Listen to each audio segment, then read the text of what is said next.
Throughout the night, you've kind of talked about how you like found good people to work for you. So were those people that you knew, or is that something you out? Was there something in particular that you were looking for when hiring people, or? Well, actually, both. Typically it's word of mouth. You know, when you're starting a company, and I think the word got out pretty fast. And then I'm asking, Dominic, do you have any friends? Do you know anyone? I mean, here's the great thing about USC, where you guys are. It's all about connections. I mean, there's so many incredibly talented people at USC. And that's really the way I started this company with Casamigos. I hired someone from USC. He knew someone, she knew someone, they knew someone. And it just kind of caught on that way. Now we get things on Facebook, we get messages, we get bartenders saying that, I drink your tequila and I recommend it to everyone, and I'd love to work for your company. So we just hire people that are passionate about the brand. And I mean, what's that? So Kelly, who was one of my first employees, Kelly Irvin, Cindy and I were at the Four Seasons taking kind of just a day of, relaxing at the pool. And these two girls are lying there, and she sees that I have a Casamigos hat on, and she said, "Oh, I love Casamigos." And I said, "Oh, thank you." I said, "What do you do?" She says, "Nothing, I just graduated from USC. I'm going to Europe, and I'm not sure what I'm going to do yet." I said, "Well, why don't you give me a call? Here's my number. Give me a call when you get back. If you need a job, we should talk." And so she came back, and she called me, and I hired her, and now, she's got a really important job at Casamigos. I mean, she's been with me from, day one. And, the great thing, like I said, is she keeps me in line and the company and everyone on schedules.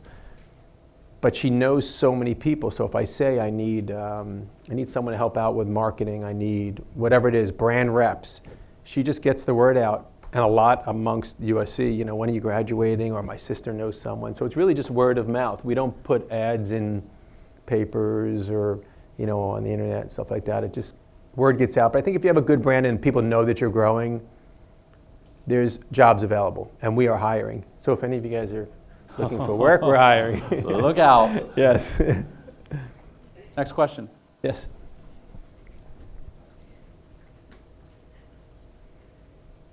Thanks. Thanks, Randy. I'm Connor. Thanks for being here. I had a question for you. When you first started, so you made the whiskey in the Paramount, and you said a promoter came in through the door, and he's like, "Oh, this place is hot. It's just gonna be lit." And then 2 days later, 1,000 people show up. So, yeah. But you also said that you don't like to work with promoters because you prefer for it to grow naturally. So was he the only promoter that Casamigos ever worked with? Or? I didn't work with him.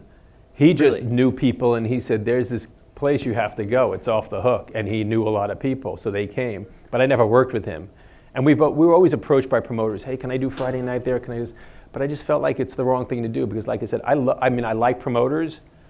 I just don't like working with them because it really makes your place hot that one night. Because a promoter, the way he makes his money is he goes in one night, he takes a percentage of the bar or whatever the deals are, and then he's going to go to the next club and do the same thing over there, and he's going to the next club. So a lot of people follow the promoter because he's the one bringing the crowds and the right people there. I think it's bad for the place, though. For me, most of my places were small. I didn't need to work with promoters. They were always busy. Even when I opened the clubs, I never had to work with them. So nothing against promoters, but I feel that I was running a business and I wanted it busy every night. But, so. Thank you. Eric, thank you very much for speaking. Fantastic stories. So my question to you is kind of twofold. First is, how many employees do you have working for Casamigos right now? And with that and with the brand growing, being one of the top two hard liquors in the United States right now on the rise, do you see yourself expanding into more kinds of tequila, more offshoots of the Casamigos brand, or other forms? Are you going to stick to just the three kinds that you have right now? Well, right now we have probably, just for Casamigos, we have maybe 50 people working for us. That's with some brand reps. Now we have an importing company as well, and there is maybe 30 or 40 with the importing company. And then we have our distributor that has thousands of people out there.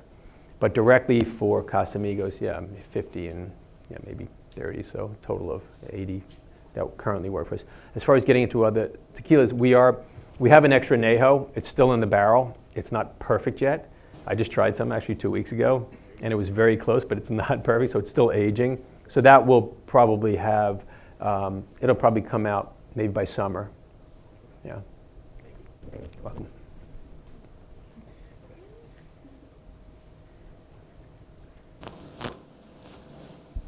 Hello, Chidam. Thank you for the great talk.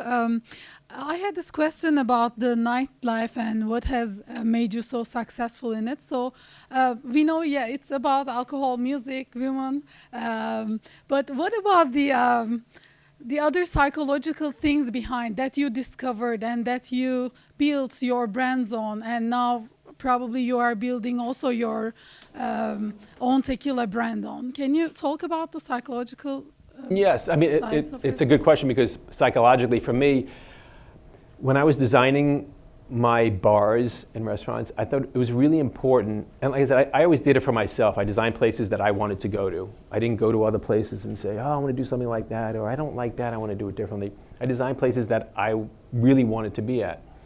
And so the lighting was always great, typically candlelight, because everyone likes to look good. If you're sitting across from someone, everyone wants to look good, right? So it's candlelight. I would burn a certain type of incense that smelled really nice. So when you walked in, it didn't smell like a bar. It smelled, people were curious, but it had the same smell at any one of my places. So I had 30-something places, and when you walked in, right away you knew it was one of my places. The glassware, the always fresh juices. So the psychological part is you want people to feel almost at home when they walk in. It's not difficult to be a cocktail waitress. Okay, you're carrying a tray with some drinks on it. So I was always hiring for personalities. I wanted them to be friendly with everyone, and I wanted the employees to have a good time when they were at work because people notice that. If you're walking into a place, you want to feel like, they say, "Oh, hi, Randy, how are you?" And they know your name, they know what you like to drink. Have a conversation with you. It's not like a constant sale or an upsell. Hey, why don't you have this? So I think psychologically, you just want people to feel at home when they walk into your place. I think it's really important.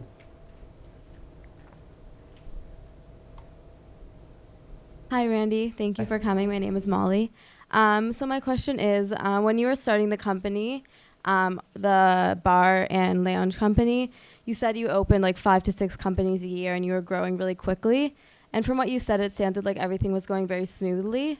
So what were some obstacles and challenges that you faced along the way, and how did you overcome them to learn when opening a new bar? Well, there's definitely obstacles. I probably made it sound a lot easier than it was, but I didn't have time to think about that. But there's always time delays. Something doesn't show up. It's raining, so they're not doing construction, or someone goes on strike. Many times you have to work with unions, depending on where you are. If you're in New York City or Chicago, there's union situations you have to deal with.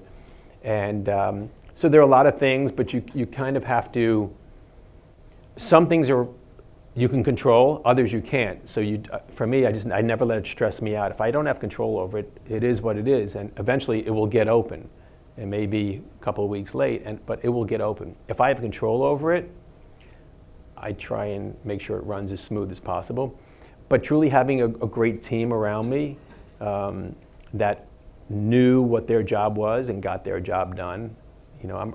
For me, I have a little ADD and a little dyslexic, so I'm really good at delegating. So I'd have, the right people doing their jobs, and I just have to count on them and trust them to be able to do their jobs.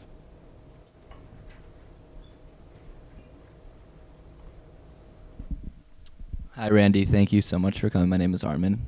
I have 2 questions. One, how did you meet Sydney? And also, do you have samples of the tequila with you tonight?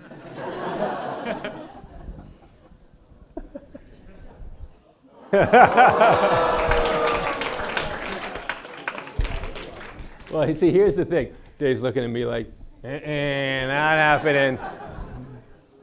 Well, let me just, I will answer that question. But it's funny, you know, when George and I were launching Casamigos, one of the ad campaigns was, he said to me, here's the deal, we know it's the best thing out there. I'll get on TV and I'll tell everyone, first one's free, okay? Because once they drink it, they're gonna switch from whatever else they're drinking. Of course, our attorney calls and says, you can't do that. That's against the law, you cannot do that. I'm like, why not? He says, if you're in a place or if you call a place and say, hey, I want to buy everyone drinks, that can happen. But you can't just get on TV and say to the world, first one's free. It's not going to happen. It's against the law. So, but I did hear there's this place called the 9-0 here. So I made a call and I said, and I heard tomorrow night's the hot night, and I said, Casamigos is on me for all of you guys and all of your friends. Oh, yeah. If you're over 21. And yeah, so tomorrow night, enjoy all the Casamigos you want on me. All right.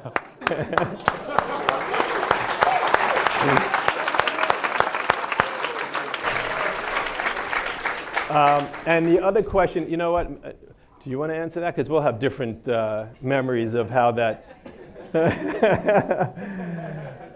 We met at a, Cindy and I met at a we had a mutual friend who was Cindy's agent, was a friend of mine, and he was getting married. And the time I had a girlfriend, he was not inviting me with my girlfriend. He's, you know, he just said, listen, you're invited, but you can't bring your girlfriend.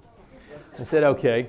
Cindy was invited at the time with her husband, and he was away, and so she was going alone, and we decided to go together. He introduced us, and we went together to the wedding, and then years later we got together. We actually drank tequila in the car on the way there. Yes, so that's how we met, through a mutual friend. The tequila love story. Yes.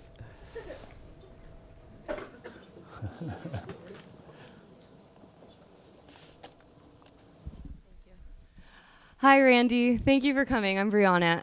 So obviously you and George Clooney are really good friends. So can you kind of talk about your relationship, both personal relationship and working relationship, and what it's like working with your best friend and partnering in a business?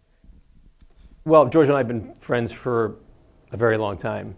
And, you know, for us, it really doesn't feel like a business relationship, because we didn't get into it for that reason. George is totally involved in the company. He loves the marketing, he loves coming up with ideas, and he loves being in a business. His other business, he's a director, obviously an actor, and he's in the film business. But I think for George, Casamigos is a company that it's so different than his other life. And I think he's really passionate about learning and being in business. And he adds a lot. I mean, we sit in meetings and he comes up with ideas, and he's very interested and obviously interesting. So I think I love working with him. I mean, it's fantastic. And we have another partner, Mike Meldman, whose kids, Hunter and Will, went to USC also. And he's very involved in the company as well. So I think the three of us work really well together. We all do our thing. I run the company for us. Mike has a Rolodex that's just, he can call anyone at any time at any company. George, the same thing. So I think it works really well. We all have our kind of jobs within the company. Next question. Hi, Randy. Back here. How you Oh, doing? yes. I'm an old graduate of this program, and I'm on the advisory board here, so thanks for coming by today. So I was recently down in Oaxaca with a few friends from here, and we ended up drinking a lot of Mezcal, probably too much, and we ended up on a few small farms and started talking to some of the farmers and things like that. I was wondering what you thought about the opportunity for Mezcal here. I've been drinking it a lot here, and I haven't really found kind of a high-end brand. Or something that's kind of the go-to brand.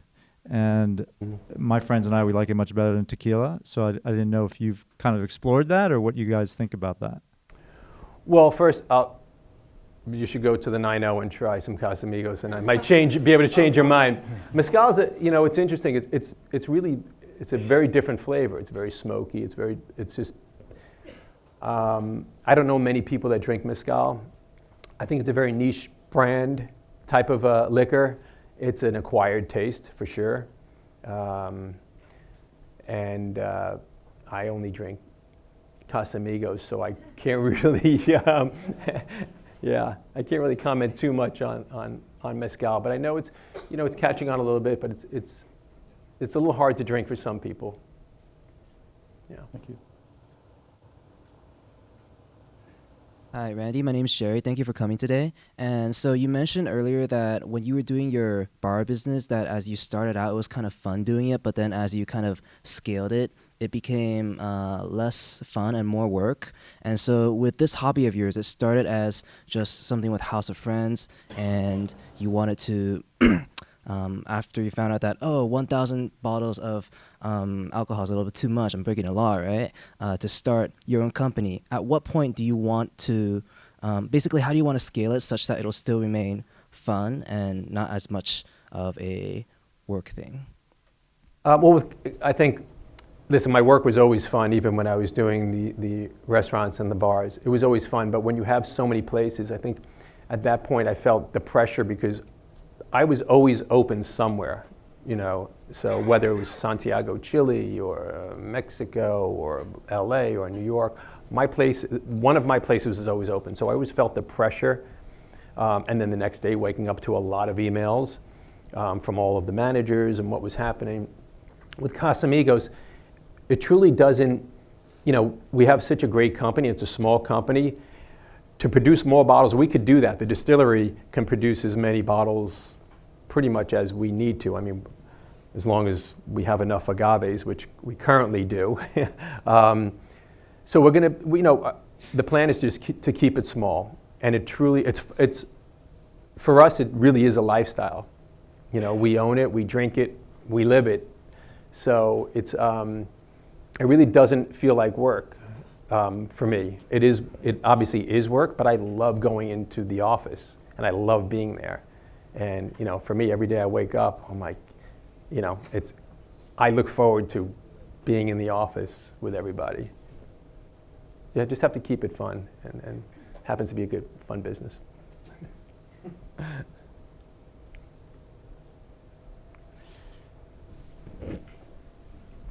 Hey Randy, my name is Brandon. Thanks for coming. So my question regards to more of a personal philosophy thing. So you have obviously had a lot of success. You have wealth. You have friends in very high places. You've seemed to have experienced it all. What else are you setting out to do, or what can you do from here? I don't really, with most of the things that I've done as far as business, I never set out to do them. They just happened organically. And so there's nothing really more that I'm looking to do, but I'm sure other things will come up and happen. And it's hard, when something comes to you or when you see something that might interest you, it's hard to say no. At least that's my problem. If I'm really into something and I'm passionate about something, it's hard for me to say no. Although I do hear from my wife and kids, please say no more, because I do take on a lot. But I'm always interested in opportunities, whether it's me or someone like yourself that might have an idea. It could be in a totally different field. If I'm interested in it and I think it's a good idea, I'm also happy helping others, in any way I can. Hey, you should take that idea and go with it, and I'll give you all the help I can. So, thank you. Hi, Randy. Thanks for coming tonight. Kind of just to brush off that, to kind of follow up on the last answer, you talked a bit about the unique atmosphere of your office in Malibu. And this is something that kind of tech companies have done, like Google, and companies have now introduced AB kind of work style. But do you encourage your employees to work on other projects besides the tequila company? Are you willing to kind of hear your employees out on new ideas or ventures? I guess, how do you promote a relaxed atmosphere in the office but still remain productive? I encourage them to do whatever they're passionate about. Fortunately, they're all passionate about Casamigos right now, but they do come to me at times and say, I have a friend who has this company. Would you mind sitting in a meeting with them and hearing them out? Because Dominic, that's his world. He's constantly bringing friends in or people he met and and introducing me to others that I've invested in companies. We're part of other situations. So I definitely and am open to and encourage them to look at other things. I'm happy that they love doing what they're doing, but I would never hold anyone back from, for me, I always say, I have a philosophy like, train people well enough so they can leave, but treat them well enough so they don't ever want to. And it's kind of been true with Casamigos. Everyone just sticks around. Everyone we hire sticks around, but I'm happy if they can find other things as well. Yeah. Questions?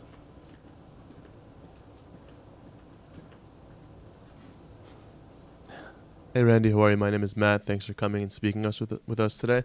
I just had a quick question because in high school I used to kind of be in this industry a little, like holding massive events for high school students, but I wanted to know, on your perspective, opening up bars and clubs, like how hard is it to obtain like liquor licenses, and how long would the process take you to start bars, and is it something that you're open to still doing in the future? Well, I'm always thinking about opening new places, but legally I can't, which is why I had to sell all my places, as I had mentioned. But as far as liquor licenses, it's interesting. It's very difficult to get a liquor license because you have to you get fingerprinted. They check your bank statements and your bank accounts. They want to look at the past 3 to 5 years, every dollar that went in. The liquor business is controlled by the government, so they want to make sure you're not laundering money and whatnot. So for me, even though I had 35 places, you would think they would just do my fingerprints. They check me out. I'm good. The next one's easy. I sign a paper, but it's not. Every liquor license I got, I had to do the same thing. Fingerprints, bank accounts. Everyone was, go through that whole process again. It's a bit of a pain, but it's worth it. I got all the places open. I got all the liquor licenses I needed, and in California, it's a little more expensive because they only give out a certain amount, and then you need to buy one from someone. But it's possible. It's not. It's just it takes time, but as long as you're not a convicted felon, which I assume you're not, then you're okay. Yeah. Yes. Hey, Mr. Gerber, thank you for being here. First things first, I wanted to say I actually had the chance to try Casamigos about like 2.5 years ago, and that's all I've been drinking since. Fantastic, thank you. Beat out Patron for me. And my question for you is, what are your thoughts on the relationship between technology and nightlife, more specifically like technology, nightlife apps? Because there's now Uber for car services and social media, obviously. But what are your thoughts on? Because you've been in the industry for and you're very experienced. So I wanted to know if you have any opinions on nightlife apps. I think there's some great ones out there. I've met a few people. Table List was a great one, and there are a couple out there that really work well. And I'm all for keeping up with technology, and as long as it works right and it could benefit all of you, and it can benefit the establishment, it just gets the word out more.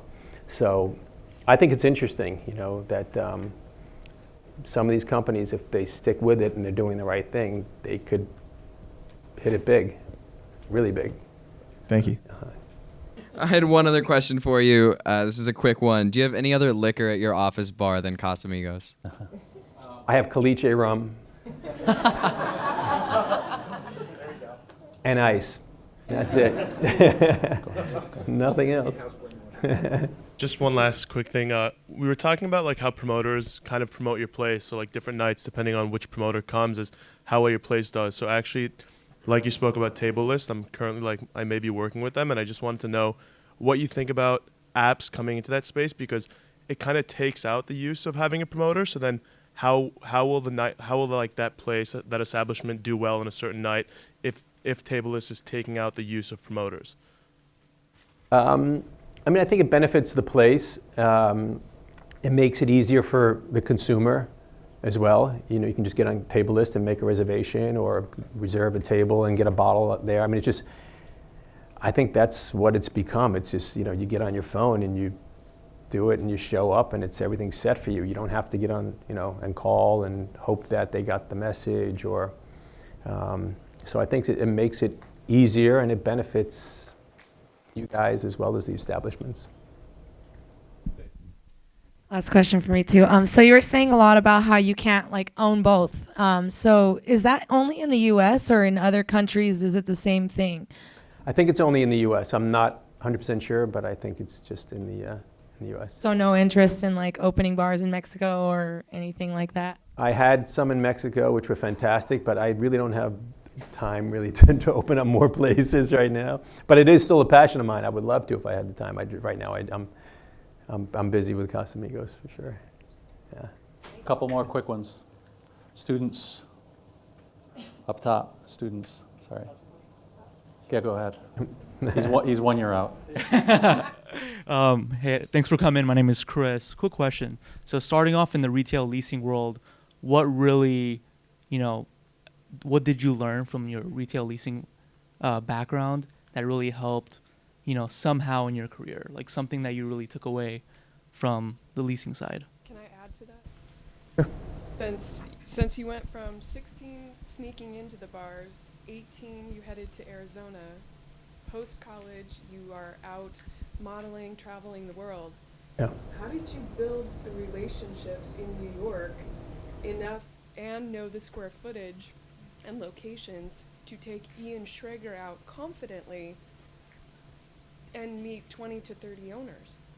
You just kind of have to hustle a little bit. I mean, you're out on the street, you're knocking on doors, you're seeing if someone when I was in the real estate business as a retail leasing agent, I would knock on doors and see if they wanted to open up new spaces. I would meet landlords and see if they had any vacant space that they wanted to lease. And then and if someone did have a vacant space, then I would go to a restaurant or a bar and say, are you looking for other places? So I've kind of just hustled. I was out on the street every day. And you know, for me, I love the fact that I wasn't getting paid. It was not a 9-to-5 job. There was no salary. If you do a deal, you make money, and you can make a lot of money. If you don't do a deal, you're not getting paid. So you really have to hustle, and you have to be creative in the way you structure a deal. And convince, well, number one, you have to be honest, because you don't want to put someone in a space and they're out of business in a year. You want to keep that relationship so then they open another and another and another, and they continue using you. So it's really just, you know, getting out there and really, you know, giving it 100%. For me, I always did that. And then if I didn't like it anymore, and my dad always gave me advice like, do something that you're passionate about. You're going to spend your life, you know, you have to work. So do something you're really passionate about. And the worst thing that could happen is you don't like it, you do something else. You know, and if you don't like that, then you do something else. But you're going to figure it out. And something is going to happen. You know, there's going to be a moment where you say, this is it. I truly love what I do. And so you kind of, you know, typically I would think the first job out of college might not be the one that you do for the rest of your life. It might be, but I'm not sure. Question? Up top. The baton. Go. You gotta hustle, man. There you go. What's your motivation? My motivation? Wow. I think my motivation is bringing, or I really like introducing people to things that I really like, that turn me on. So whether it's Casamigos or a great restaurant or whatever it might be, if something turns me on, I really want my friends to know about it. So I think my motivation really is that with Casamigos. It was something that I loved, that we loved. I just wanted to turn people on to it. I guess that's my motivation. Last question. You got one? All right, then we'll wrap it up. So when you said that you were trying to get the right tequila, but it was too sweet, and so the guy like put you in contact with the distillery. Yeah. Was that surprising to you at all that he was kind of like yeah, I can sort of make you a direct competitor, or because I feel like if someone came to me and they were like, hey, I want to do what you do but better, I wouldn't really like help them out. So were you surprised by that, or is that just like how strong your network is? Well, I think because I developed a relationship with this person while we were negotiating, and I knew he was a very honest guy, I guess it surprised me a little bit. It didn't surprise me as the person that I knew who he was, but it did surprise me because at the time he was selling 4,000 cases, and today, I don't know, he's probably doing 15 or 20,000 cases, and we're doing 200,000. So I think the difference is his tequila is extremely expensive. I'm not going to say what it is, but it's a very fancy bottle. Our bottle's not expensive, but the tequila inside is expensive. So the difference, I think, is he's got a great tequila, but a lot of people buy it because of the fancy bottle. And then they taste it and they think it's fantastic as well. I think, I'm not sure I would have made that introduction. I probably would have introduced him to other distilleries, but maybe not my master distiller.